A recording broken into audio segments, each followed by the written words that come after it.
Hello friends, welcome to the platform IR by BKJ। इस episode में हम finance commission पे चर्चा करेंगे। रिसेंटली प्रेसिडेंट ऑफ इंडिया ने अरविंद पनगड़िया लेड एक कमीशन को फाइनेंस कमीशन को अपॉइंट किया हुआ है, जो कि अपना रिपोर्ट ये अक्टूबर 2025 तक सबमिट करेंगे।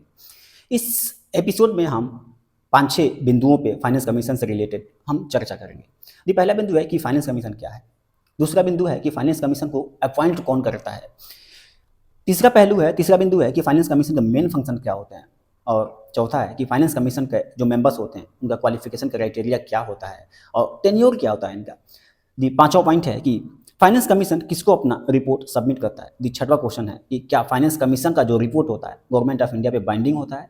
एंड सातवां क्वेश्चन है कि क्या फाइनेंस कमीशन से स्टेट जो स्पेशली साउथ के हैं वो नाराज क्यों हैं, जैसे कर्नाटक, केरल, तमिलनाडु। फाइनेंस कमीशन के इश्यूज क्या हैं, इस पर हम चर्चा करेंगे। आइए तो पहले पॉइंट पे चर्चा करते हैं कि फाइनेंस कमीशन क्या है।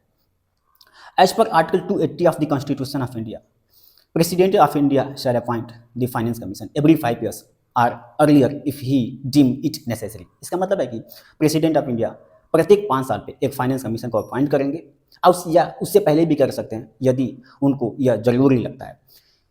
तो फाइनेंस कमीशन को प्रेसिडेंट ऑफ इंडिया अपॉइंट करते हैं और article 280 of the constitution of India में मेंशन किया गया फाइनेंस कमीशन को। Article 281 of the constitution of India में फाइनेंस कमीशन के रिकमेंडेशंस को मेंशन किया गया है। नाउ आइए कि फाइनेंस कमीशन के कितने मेंबर होते हैं और क्वालिफिकेशन क्राइटेरिया क्या होता है। फाइनेंस कमीशन में 5 मेंबर होते हैं, एक चेयरमैन होते हैं और 4 अदर मेंबर होते हैं। और आइए इसके देखते हैं कि इसके क्वालिफिकेशन क्राइटेरिया क्या होते हैं। जो फाइनेंस कमीशन का चेयरमैन होता है उसका क्वालिफिकेशन क्राइटेरिया होता है कि he should have knowledge of public affairs.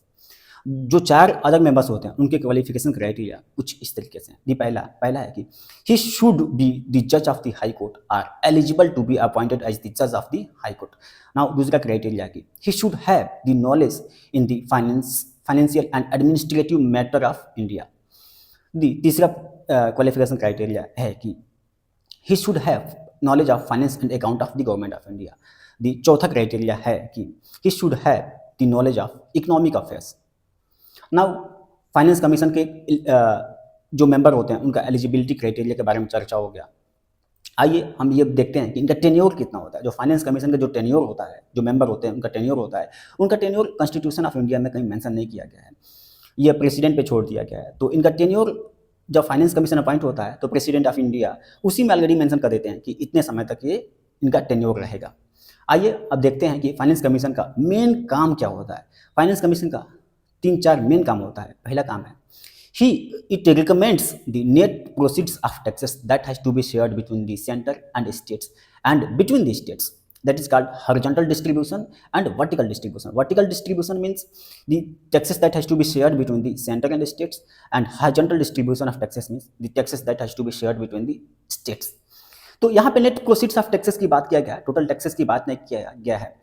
Net proceeds of taxes में सेस और सरचार्ज को गवर्नमेंट सेस एंड सरचार्ज को काउंट नहीं किया जाता है। दूसरा मेन काम होता है इनका कि it recommends the amount of grant in aids that has to be shared, that has to be given to the states. हम ये जानते हैं कि कुछ जो स्कीम होते हैं वो सेंटर और स्टेट मिलकर फंडिंग करते हैं, तो उसके लिए फंड कहाँ से आएगा। तो सेंटर इनको ग्रांट प्रोवाइड करता है स्टेट्स को, ताकि यहाँ से इनको फंडिंग किया जा सके। तीसरे काम है any matter referred by the president of India. President of India कोई भी काम अगर फाइनेंस कमीशन को देता है तो वो उनको करना है। चौथा काम है it recommends the measures to enhance the state consolidated fund of India in order to strengthen the financial position of the local bodies, that is panchayat and municipalities. तो ये इनके मेन फंक्शन की बात हो गया। आइए अब हम इस बात पर चर्चा करते हैं कि फाइनेंस कमीशन को किसको रिपोर्ट सबमिट करता है। Finance commission president of India को रिपोर्ट सबमिट करता है। और यहाँ पे हम ये भी बताना चाहेंगे कि जो रिपोर्ट सबमिट करता है वो बाइंडिंग नहीं होता है गवर्नमेंट ऑफ इंडिया पे कि वो एक्सेप्ट ही करे। Although the finance commission of India is a constitutional body. Finance commission has been mentioned in the constitution of India as I have already told you. Now हमने ये भी बता दिया कि बाइंडिंग नहीं होता है।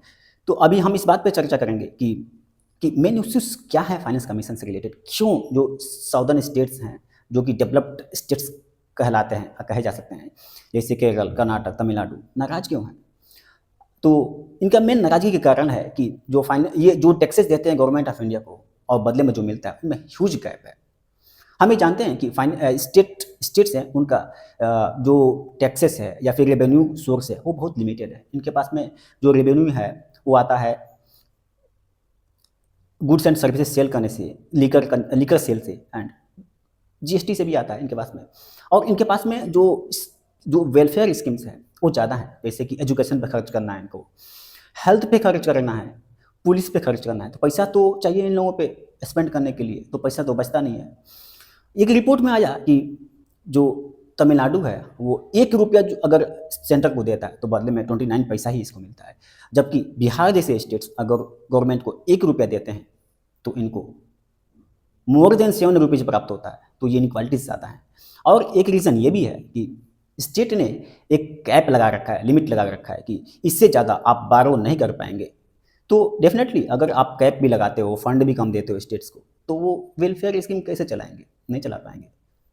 ये मेन मुद्दा है, इसी से साउथर्न स्टेट्स नाराज हैं। तो क्या सोचते हैं आप, कैसे इसको हम इन्हेंस कर सकते हैं, कैसे इस नाराजगी को दूर कर सकते हैं? क्या जो 16th फाइनेंस कमीशन है इस डिफ़िकल्टी को ख़त्म कर पाएगा? Please comment, I will read that. Thank you and thank you very much.